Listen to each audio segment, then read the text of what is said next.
놀라운 일이 벌어졌습니다. CNN 특집 다큐멘터리 고비 사막의 녹색 기적이 전 세계를 충격에 빠뜨리며 역대급 시청률 89%를 기록했습니다. 특히 최고 순간 시청률을 기록했던 장면은 불무지였던 몽골 고비 사막 한복판에 초록빛 숲이 펼쳐지는 장면이었습니다. 더욱 놀라운 사실은 이 모든 변화의 중심에 한국의 기술이 있었다는 점입니다. 대체 한국인들은 어떤 방법으로 불가능을 가능으로 바꿨을까요? 기적 같은 이야기 지금 시작합니다. 여러분, 안녕하세요. 제 이름은 바야르입니다. 바야르는 몽골어로 기쁨이라는 뜻이죠. 하지만 제가 자라난 고비 지역에는 기쁨보다 슬픔이 더 많았어요. 사막이 점점 우리의 초원을 삼켜가고 있었으니까요. CNN이 저를 찾아왔을 때 솔직히 당황스러웠습니다. 그들은 고비 사막의 녹색 기적이라는 특집 다큐를 만들겠다며 제 이야기를 세상에 알리고 싶다고 했어요. 왜 하필 저인가요? 라고 물었더니 그들의 대답은 간단했습니다. 당신이 사막을 바꿨으니까요. 그날 저는 카메라 앞에 서서 제 이야기를 시작했어요. 고비 사막을 바꾼 건 첨단 기술이 아니었습니다. 딱딱한 땅에 무릎 꿇고 기도하던 한 사람의 꿈이었죠. 그 순간 카메라맨의 눈에 눈물이 고이는 걸 봤어요. 그리고 이후 이 다큐멘터리는 CNN 역사상 최고 시청률인 89%를 기록했다고 합니다. 제가 특별한 사람은 아니에요. 그저 제 고향, 제가 뛰놀던 초원을 다시 보고 싶었을 뿐이죠. 하지만 세상은 저를 고비의 기적이라 부르기 시작했어요. 전 세계 사람들이 알게 된 이야기, 제가 직접 들려드릴게요. 사실 모든 것은 한국과의 우연한 만남에서 시작됐습니다. 한국은 불과 50년 전만 해도 황폐한 민둥산이었다고 해요. 하지만 지금은요? 울창한 숲으로 뒤덮인 녹색 국가가 됐죠. 그들은 그 기술과 경험을 가지고 저희 몽골로 왔습니다. 그리고 저는 그저 통역사로 그들과 함께 일하게 된 것뿐이었어요. 처음엔 그저 일이었습니다. 하지만 점점 그들의 열정에 저도 감염됐어요. 사막과 싸우는 한국 연구진들의 모습에서 희망을 봤거든요. 이 땅이 언젠가 다시 초록색으로 변할 수 있을까? 그때는 그저 막연한 꿈이었습니다. 10명이 넘는 한국 연구진과 몽골 현지 작업자들이 함께했어요. 하지만 처음부터 순탄하진 않았습니다. 지역 주민들은 냉소적이었고 정부 관계자들은 회의적이었죠. 사막의 나무라니 미친 소리라고들 했어요. 그때 한 한국 과학자가 제게 말했습니다. 바야르 씨, 나무를 심는 건 기술보다 마음이에요. 이 땅을 사랑하는 마음이 있다면 불가능은 없습니다. 그 말이 제 인생을 바꿨어요. 저는 더 이상 그저 통역사가 아니었습니다. 이제 저는 고비 녹화 프로젝트의 주역이 되기로 결심했죠. 밤마다 꿈을 꿨어요. 황금빛 초원 위를 달리는 말들, 풀섭 사이로 뛰어다니는 어린 시절의 제 모습, 그리고 사라져가는 유목민들의 삶.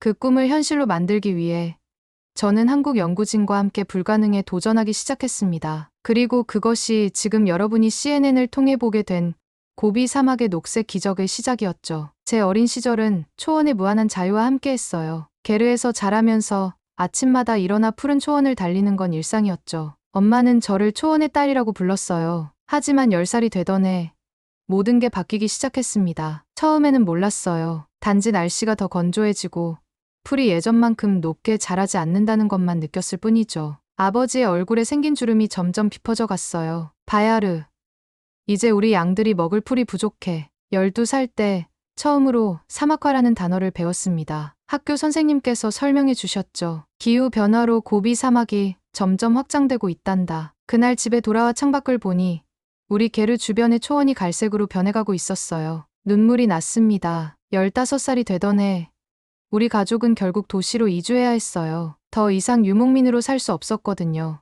마지막으로 초원을 돌아보던 날 아버지가 말씀하셨습니다. 언젠가 우리는 돌아올 거야. 하지만 그의 목소리에서 확신은 느껴지지 않았죠. 울란바토르에서의 삶은 달랐어요. 답답한 아파트, 매연 가득한 거리, 그리고 잊혀져가는 초원의 기억. 제가 환경학을 공부하기로 결심한 건 그때였습니다. 어쩌면 제가 초원을 살릴 수 있을까요? 20살에 저는 그런 순진한 꿈을 품었어요. 대학에서 만난 한 교수님이 한국의 산림복원 사례를 소개해 주셨어요. 한국은 1960년대 민둥산뿐이었는데 국가적인 노력으로 산림을 되살렸단다. 그 이야기는 마치 동화 같았죠. 하지만 사진과 데이터는 거짓말을 하지 않았어요. 불가능해 보이는 일이 실제로 일어난 거예요. 졸업 후 저는 우연히 몽골에 온 한국산림청 연구팀의 통역사로 일하게 됐어요. 처음엔 단순한 직업이었지만 그들의 열정은 전염성이 있었습니다. 특히 박 교수님의 말씀이 가슴에 깊이 남았어요. 사막화는 인간이 만든 문제이니 인간이 해결할 수 있습니다. 아직도 그날이 선명해요. 고비 사막 한가운데 뜨거운 햇볕 아래 서서 끝없이 펼쳐진 모래를 바라보던 순간 제 마음속에서 무언가가 일어났습니다. 내가 이곳을 바꿀 거야. 내가 자라난 초원을 다시 볼 수 있을 때까지. 그때부터 저는 단순한 통역사가 아니었어요. 저는 미션을 가진 사람이 됐죠. 지역 주민들에게 프로젝트를 설명하고 그들의 협조를 얻어내는 일부터 시작했어요. 처음엔 다들 비웃었습니다. 사막의 나무라고? 꿈도 크다. 하지만 저는 포기하지 않았어요. 어느 날 밤, 임시 캠프에서 홀로 별을 바라보며 생각했어요. 내가 미쳤나? 정말 이게 가능할까? 그때 어릴 적 아버지가 들려주신 이야기가 떠올랐습니다. 초원은 인내심이 있는 자에게만 그 비밀을 알려준다. 저는 결심했어요. 인내심을 갖자고. 그리고 포기하지 말자고. 한국 연구진과의 첫 만남은 2010년 울란바토르 대학교 강당에서였어요. 환경보건 세미나가 열렸는데 통역사가 급히 필요하다며 저를 불렀죠. 솔직히 말하면 처음엔 그저 돈이 필요해서 수락했어요. 하지만 그날의 만남이 제 인생을 완전히 바꿔놓을 줄은 몰랐습니다. 박 교수님은 첫인상부터 달랐어요. 다른 외국인들과 달리 몽골의 전통 오신대를 입고 강단에 올라서셨거든요. 안녕하세요. 저는 한국에서 온 박준호입니다. 오늘 여러분과 함께 사막을 초원으로 바꾸는 꿈에 대해 이야기하고 싶습니다. 통역을 하면서도 마음이 뜨거워졌어요. 한국이 어떻게 민둥산을 푸른 숲으로 바꿨는지, 그들의 녹색혁명이 어떻게 국가를 변화시켰는지. 박 교수님의 발표가 끝나고 저는 무작정 그에게 다가갔습니다. 저도 도울 수 있을까요? 박 교수님은 웃으며 대답하셨어요. 바로 당신 같은 사람이 필요했습니다. 바야르 씨. 그렇게 저는 한몽고비 녹화 프로젝트의 현지 코디네이터가 됐어요. 제 임무는 간단했습니다. 한국 연구진과 지역 주민들 사이의 가교 역할을 하는 것이었죠. 하지만 현실은 결코 간단하지 않았어요. 첫 번째 난관은 언어와 문화적 차이였습니다. 한국 연구진은 과학적 용어로 이야기했고, 지역 유목민들은 경험과 전통에 기반한 언어를 사용했죠. 때로는 같은 단어가 완전히 다른 의미로 해석되기도 했어요. 나무를 심자라는 말 하나를 설명하는데도 수시간이 걸렸습니다. 유목민들에게 나무는 그저 땅을 차지하는 장애물에 불과했거든요. 나무가 있으면 양들이 풀을 먹을 공간이 줄어든다며 반대했죠. 그들을 설득하는 과정은 마치 모래성을 쌓는 것처럼 지난했어요. 박 교수님과 한국팀은 인내심을 가지고 지역 주민들의 지혜를 존중했습니다. 그들은 자신들의 방식만 고집하지 않고 몽골의 전통 지식과 현대 기술을 결합하려 노력했어요. 우리는 가르치러 온 게 아니라 함께 배우러 왔습니다라는 박 교수님의 말씀이 지역 주민들의 마음을 열기 시작했죠. 결정적인 순간은 어느 마을 모임에서 왔어요. 오랜 유목민 출신인 나랑 할아버지가 일어나 말씀하셨습니다. 내 할아버지의 할아버지 때는 이곳에 숲이 있었다. 그 이야기를 듣고 자랐다. 그 말에 모두가 침묵했어요. 그건 우리가 상상하던 미래가 아니라 잃어버린 과거였던 거죠. 그날 이후 프로젝트는 단순한 녹화가 아닌 복원이 됐습니다. 우리는 옛 어르신들의 기억과 전통 지식을 모으기 시작했어요. 어떤 식물이 이 땅에서 자랐는지, 어떤 방식으로 물을 관리했는지, 그리고 한국의 기술과 몽골의 전통이 만나기 시작했습니다. 박 교수님은 종종 저에게 말씀하셨어요. 바야르 씨, 당신은 중요한 일을 하고 있습니다. 사람과 자연, 과거와 미래 사이에서 균형을 잡는 일이죠. 처음엔 그저 통역사였던 제가 이제는 두 세계를 잇는 다리가 됐어요. 때로는 외줄 위를 걷는 것 같은 긴장감도 있었지만 그 과정에서 저 자신도 성장하고 있었습니다. 고비 사막에서의 첫 번째 나무 심기는 2012년 봄이었어요. 한국에서 특별히 선별된 내한성 강한 묘목 5,000그루를 가져왔죠. 박 교수님의 얼굴에는 자신감이 넘쳤습니다. 이 종들은 한국의 험한 산에서도 잘 자랐어요. 여기서도 가능할 겁니다. 첫날은 축제 같았어요. 지역 주민 50여 명이 모여 나무를 심었고 몽골 전통 의식으로 대지에 젖을 뿌리며 풍요를 기원했죠. 한국팀은 첨단 관계 시스템을 설치했고 모든 것이 순조로워 보였습니다. 그날 밤 캠프파이어 주변에 모여 미래의 숲을 상상하며 노래를 불렀어요. 하지만 한 달 후 현실이 우리를 내리쳤습니다. 심은 나무의 80%가 말라 죽었어요. 낮에는 40도가 넘는 열기, 밤에는 급격히 떨어지는 온도, 그리고 끊임없이 부는 모래바람. 나무들은 그 환경을 견디지 못했습니다. 다시 시작해야 합니다. 박 교수님은 좌절하는 대신 새로운 전략을 세웠어요. 더 깊이 구덩이를 파고 특수 처리된 토양을 사용했죠. 두 번째 시도에서는 3,000그루를 심었습니다. 결과는 85%가 죽었어요. 지역 주민들의 눈빛이 바뀌기 시작했습니다. 처음에 호기심과 기대는 실망과 냉소로 변했죠. 역시 안 되는군. 시간 낭비야. 심지어 일부는 프로젝트 철수를 요구하기도 했어요. 가장 아팠던 건 어린 학생들의 실망한 눈빛이었습니다. 그들의 희망을 저버린 것 같아 마음이 무거웠어요. 세 번째 시도. 박 교수님은 한국에서 새로운 전문가를 초빙했습니다. 이번엔 묘목이 아닌 종자부터 시작하기로 했죠. 특수 개발된 씨앗 캡슐을 사용해 1만 개의 씨앗을 심었어요. 결과는 발화율 5% 미만. 또 한 번의 쓰라린 실패였습니다. 한국 연구진 내부에서도 갈등이 생겼어요. 일부는 이 프로젝트는 불가능하다며 철수를 주장했고,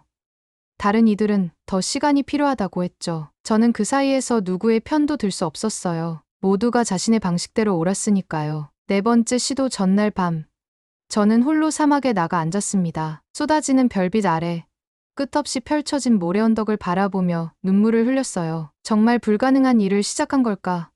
제 마음속에 의심이 자라기 시작했습니다. 그때 멀리서 박 교수님이 다가왔어요. 그는 말없이 제 옆에 앉아 함께 별을 바라봤습니다. 한참 후 그가 말했어요. 바야르 씨, 알고 있나요?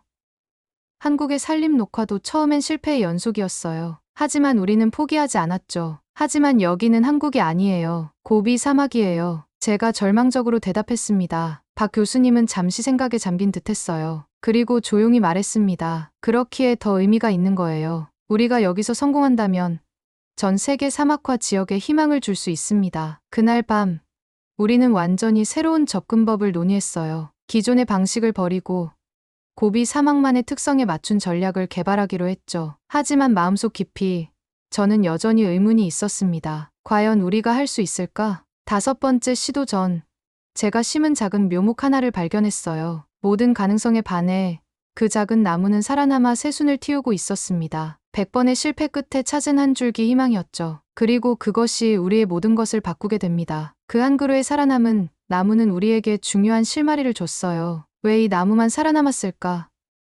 우리는 그 주변 환경을 철저히 분석했습니다. 그리고 깨달았죠. 그 나무는 우연히 작은 바위 그늘에 심어져 있었고 주변의 지형이 자연적인 물길을 만들고 있었어요. 자연이 우리에게 답을 주고 있어요. 박 교수님의 눈이 반짝였습니다. 우리는 완전히 새로운 접근법을 시작했어요. 나무를 심기 전에 미세 지형을 만드는 것이었죠. 작은 언덕과 골짜기를 인공적으로 조성해 바람의 방향을 바꾸고 수분을 모으는 시스템을 설계했습니다. 한국에서는 특수 개발된 바이오 젤이 도착했어요. 이 물질은 물을 수백 배 흡수해 천천히 방출하는 특성이 있었죠. 또한 한국의 산림청에서 개발한 풍화촉진제도 사용했습니다. 이것은 단단한 토양을 부드럽게 만들어 뿌리가 더 깊이 자랄 수 있게 해줬어요. 하지만 기술만으로는 부족했습니다. 저는 깨달았어요. 나무를 심는 것보다 사람의 마음을 바꾸는 게 더 어렵다는 것을. 지역 주민들이 이 프로젝트를 자신들의 것으로 받아들이지 않는다면 지속 가능하지 않을 거예요. 그래서 저는 지역 학교와 협력 프로그램을 시작했어요. 아이들에게 환경교육을 제공하고 내 나무 갖기 캠페인을 런칭했죠. 각 아이가 자신의 나무를 심고 이름을 붙여주는 프로그램이었어요. 이 나무는 내가 책임져. 너의 미래와 함께 자랄 거야. 처음엔 어색해하던 아이들이 점차 열정적으로 변해갔어요. 수업 후에도 자발적으로 자신의 나무를 보러 오는 아이들이 늘어났죠. 그리고 아이들을 통해 부모님들도 조금씩 프로젝트에 관심을 갖기 시작했습니다. 동시에 우리는 지역 어르신들의 지혜를 존중하는 태도를 보였어요. 나랑 할아버지와 같은 원로들을 생태 자문단으로 초청해 그들의 의견을 듣고 반영했죠. 전통 지식과 현대 과학이 만나는 순간이었습니다. 2014년 봄, 우리는 6번째 시도를 했어요. 이번엔 달랐습니다. 미세지형 설계, 바이오 젤, 전통적 물 관리 방식, 지역 주민 참여, 모든 요소가 결합됐죠. 5,000그루의 나무를 새로운 방식으로 심었습니다. 3개월 후, 기적이 일어났어요. 80%의 나무가 살아남았습니다. 작은 새순들이 모래 위로 솟아나는 모습은 마치 기적 같았어요. 특히 10살 소녀 툴가가 심은 나무가 가장 먼저 새잎을 틔웠을 때 마을 전체가 축제 분위기였죠. 바야르 누나, 내 나무가 살아있어요.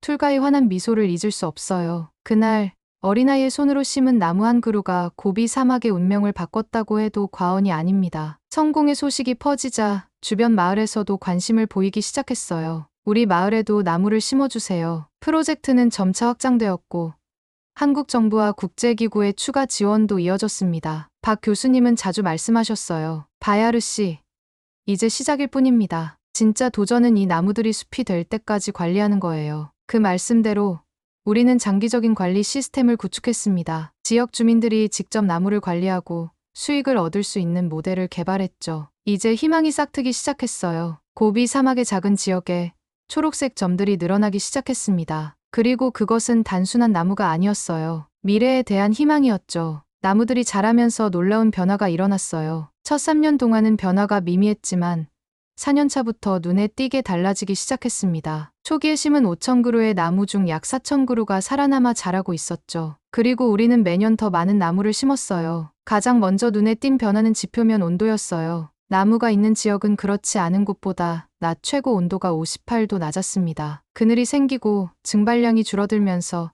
미세한 수분 순환이 시작된 거죠. 그리고 놀랍게도 지역 강수량에도 미세한 변화가 감지되기 시작했어요. 처음으로 봄비가 내렸어요. 2017년 봄.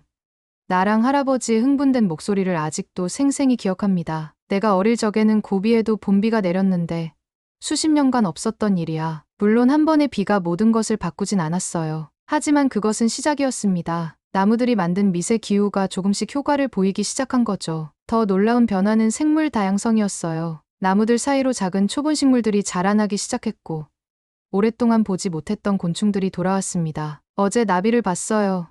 툴가가 학교에서 돌아와 흥분된 목소리로 말했죠. 나비 한 마리가 이렇게 큰 기쁨을 줄 수 있다니.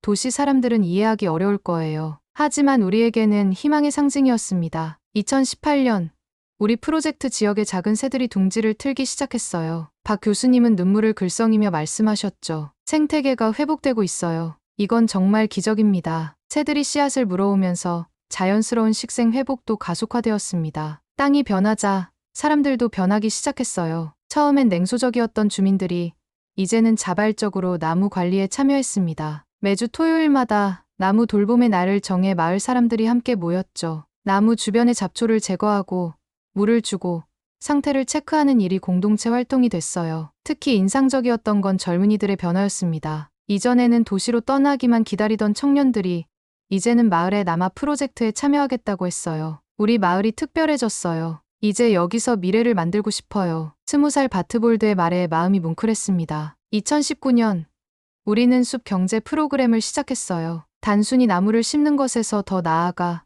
지역 경제와 연결시키는 시도였죠. 숲 가장자리에 작은 양봉장을 설치했고 허브 농장도 시작했습니다. 나무들이 만든 미세 기후 덕분에 이제 작은 농업도 가능해진 거예요. 이 꿀은 사막의 기적이에요. 처음으로 수확한 꿀을 맛보며 마을 사람들이 감탄했습니다. 특별한 풍미가 있었어요.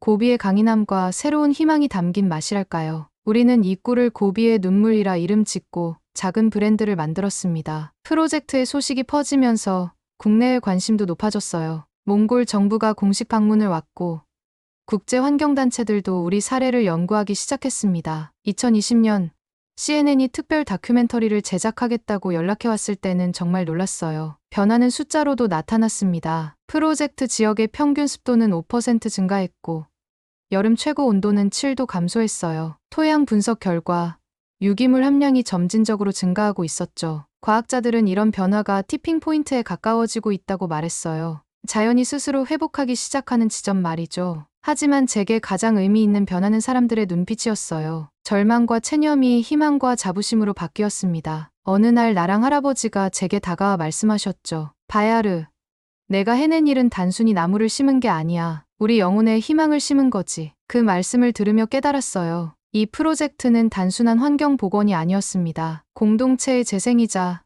문화적 회복이었죠. 모래 위에 숲이 자라나자 사람들의 마음에도 새로운 꿈이 자라기 시작한 겁니다. CNN 다큐멘터리가 방영된 후 제 인생은 완전히 달라졌어요. 갑자기 전 세계에서 연락이 오기 시작했습니다. 국제 컨퍼런스 연사 초청, 인터뷰 요청, 다른 사막화 지역에서의 자문 의뢰. 처음엔 당황스러웠어요. 저는 그저 제 고향을 되살리고 싶었을 뿐인데 어느새 고비의 영웅이라 불리게 됐으니까요. 2021년 저는 UN 환경 프로그램의 초청으로 뉴욕에서 연설을 했습니다. 생애 처음 비행기를 타고 처음으로 고층 빌딩을 보고 처음으로 세계 지도자들 앞에 섰죠. 떨리는 마음으로 시작한 연설이었지만 제 이야기를 들으며 눈물 흘리는 청중들을 보고 용기를 얻었어요. 사막화는 멀리 있는 문제가 아닙니다. 인류 모두의 문제입니다. 하지만 우리가 함께한다면 희망이 있어요. 고비에서 우리가 증명했잖아요. 연설을 마치자 기립박수가 쏟아졌습니다. 그 순간 깨달았어요. 우리의 작은 프로젝트가 전 세계에 영감을 주고 있다는 것을. 하지만 명성이 커질수록 고향이 더욱 그리워졌습니다. 저는 몇 달 후 고비로 돌아왔어요. 돌아와 보니 놀라운 변화가 있었죠. 우리 프로젝트는 이제 고비 그린벨트로 확장되고 있었습니다. 50km 길이의 녹지대를 조성하는 야심찬 계획이었어요. 더 놀라운 건 이제 제가 없어도 프로젝트가 잘 진행되고 있다는 점이었죠. 지역 주민들이 주도권을 가지고 운영하고 있었어요. 바트볼드는 이제 기술 책임자가 되어 있었고 툴가는 학교 환경 동아리를 이끌고 있었습니다. 그들은 더 이상 외부의 도움만 기다리지 않았어요. 스스로의 미래를 만들어가고 있었죠. 저는 새로운 역할을 찾기 시작했어요. 단순한 환경운동가가 아닌 녹색 교육자로서 말이죠. 몽골 전역의 학교를 다니며 환경교육 프로그램을 진행했고 다른 사막화 지역의 활동가들을 고비로 초청해 교육했습니다. 지식을 나누는 일이 제 새로운 사명이 됐어요. 특히 여성들과 함께하는 일에 집중했습니다. 몽골의 많은 시골 지역에서 여성들은 여전히 목소리를 내기 어려웠거든요. 환경 리더십에는 성별이 없어요. 오히려 여성들이 자연과 더 깊은 연결을 가지고 있죠. 저는 고비 여성 환경 리더십 프로그램을 시작했고 첫 해에만 100명의 여성 리더들이 참여했어요. 우리의 프로젝트는 이제 단순한 나무 심기를 넘어섰습니다. 에코 투어리즘, 지속 가능한 농업, 신재생 에너지, 환경 교육, 다양한 영역으로 확장됐어요. 사막의 오아시스라 불리는 우리 마을은 연간 수천 명의 방문객이 찾는 명소가 됐습니다. 2023년 박 교수님이 은퇴를 앞두고 마지막으로 고비를 방문하셨어요. 함께 숲을 걸으며 10년의 변화를 돌아봤죠. 이제 나무들은 제 키보다 훨씬 높이 자라 있었고 새들의 지저귀이 가득했습니다. 박 교수님은 감격에 겨워 말씀하셨어요. 바야르 씨, 우리가 꿈꿨던 것보다 더 아름다운 현실이 됐네요. 그날 밤 마을 사람들이 박 교수님을 위한 작별 파티를 열었어요. 나랑 할아버지가 일어나 전통 축복을 해주셨죠. 당신은 이제 우리 마을의 영원한 일원입니다. 당신이 심은 나무처럼 당신의 영혼도 이 땅에 영원히 남을 겁니다. 파티가 끝나고 박 교수님이 저에게 작은 상자를 건네셨어요. 열어보니 첫 프로젝트 시작 때 수집한 고비 사막의 모래였습니다. 이것을 보관하세요. 우리가 얼마나 멀리 왔는지 기억하기 위해서요. 그 순간 깨달았어요. 제가 바꾼 건 사막만이 아니었습니다. 한 마을, 한 세대, 한 나라의 미래였죠. 그리고 그 여정은 아직 끝나지 않았습니다. 2025년 현재 고비 녹화 프로젝트는 15년째 진행 중입니다. 처음 5,000그루로 시작한 나무들은 이제 50만 그루가 넘었어요. 작은 점들이 모여 이제는 위성에서도 보이는 초록띠를 형성했죠. 하지만 고비 사막 전체를 생각하면 우리가 한 일은 여전히 시작에 불과합니다. 지금 저는 45살이 됐어요. 가끔 거울을 보면 놀랍니다. 시간이 이렇게 빨리 흘렀나 싶죠. 이제 제 머리카락에도 하얀 실이 보이기 시작했고 얼굴에는 주름이 생겼어요. 사막의 바람과 태양이 남긴 흔적들이죠. 하지만 후회는 없습니다. 이 흔적들은 자랑스러운 제 인생의 기록이니까요. 요즘 저는 새로운 꿈을 품고 있어요. 단순히 고비 지역뿐 아니라 몽골 전역의 사막화 지역을 복원하는 꿈이죠. 몽골 그린 네트워크라는 이름의 이 프로젝트는 전국 각지의 환경 활동가들을 연결하고 지식과 자원을 공유하는 플랫폼입니다. 특히 젊은 세대의 참여가 늘어나는 것이 큰 기쁨이에요. 툴가는 이제 환경공학을 전공하는 대학생이 됐고 방학 때마다 고비로 돌아와 연구를 합니다. 그녀처럼 프로젝트에서 영감을 받은 젊은이들이 전국에서 모여들고 있어요. 그들이 이제 저보다 더 혁신적인 아이디어를 제안하곤 합니다. 바야르 선생님, 드론을 이용한 씨앗 파종 방식은 어떨까요? 센서를 활용해 나무 상태를 실시간으로 모니터링하는 시스템을 개발했어요. 그들의 열정과 창의력에 제가 오히려 배우고 있죠. 물론 도전도 계속됩니다. 기후변화는 예상보다 빠르게 진행되고 있고 극단적인 기상현상도 증가했어요. 2023년에는 50년 만에 최악의 가뭄이 찾아와 많은 나무가 위험에 처했었죠. 하지만 이제 우리는 알아요. 위기는 항상 새로운 혁신의 기회라는 것을. 가뭄 이후 우리는 더 효율적인 물 관리 시스템을 개발했고 더 건조한 환경에도 적응하는 새로운 종자를 도입했습니다. 실패는 언제나 더 나은 해결책으로 이어지는 법이죠. 최근에는 전 세계 사막화 지역의 활동가들이 고비로 찾아옵니다. 중국, 아프리카, 중동, 다양한 지역에서 우리의 경험을 배우고 싶어 하죠. 저는 그들에게 항상 말합니다. 기술도 중요하지만 가장 중요한 건 사람의 마음입니다. 공동체가 함께하지 않는다면 어떤 프로젝트도 지속될 수 없어요. 때로는 질문을 받습니다. 바야르 씨는 이 모든 것을 어떻게 시작했나요? 두렵지 않았나요? 솔직히 말하면 처음엔 무서웠어요. 불가능해 보이는 일이었으니까요. 하지만 저는 항상 아버지의 말씀을 기억합니다. 인생에서 가장 의미 있는 일은 대개 불가능해 보이는 일이다. 이제 저희 소망은 간단합니다. 제가 어릴 적 뛰놀던 그 초원을 다시 한번 걷고 싶어요. 아버지가 양들을 몰던 그 초원. 어머니가 노래를 부르시던 그 초원. 그게 제 마지막 소원입니다. 어제 새로운 프로젝트 지역을 답사하다가 놀라운 광경을 목격했어요. 수십 마리의 야생 영양가젤이 우리가 조성한 숲 근처에서 뛰어노는 모습이었죠. 오랫동안 이 지역에서 사라졌던 동물들이 돌아오고 있는 겁니다. 자연은 우리가 생각하는 것보다 훨씬 회복력이 강해요. 우리가 기회를 준다면 스스로를 치유할 수 있죠. 나무를 심는다는 건 미래에 대한 믿음을 심는 것이라고 생각합니다. 당장 결과를 보지 못하더라도 언젠가 누군가는 그 그늘에서 쉬게 될 테니까요. 그것이 제가 매일 아침 일어나 계속 이 일을 하는 이유입니다. 여러분, 오늘의 이야기가 어떠셨나요? 한 사람의 꿈이 어떻게 현실이 되고 하나의 나무가 어떻게 숲이 되는지에 대한 이 여정이 여러분에게 조금이나마 영감이 되었기를 바랍니다. 여러분도 각자의 삶에서 불가능에 도전하고 계신가요? 그렇다면 절대 포기하지 마세요. 작은 시작이라도 의미가 있습니다. 제 이야기가 마음에 드셨다면 더 많은 분들과 함께 나눠주세요. 좋아요와 구독으로 응원해주시면 더 많은 희망의 이야기를 전할 수 있을 것 같아요. 그리고 여러분의 생각과 경험도 댓글로 남겨주세요. 어쩌면 여러분의 이야기가 또 다른 누군가에게 영감이 될지도 모르니까요. 함께할 때 우리는 더 큰 변화를 만들 수 있습니다. 다음 이야기에서 또 만나요.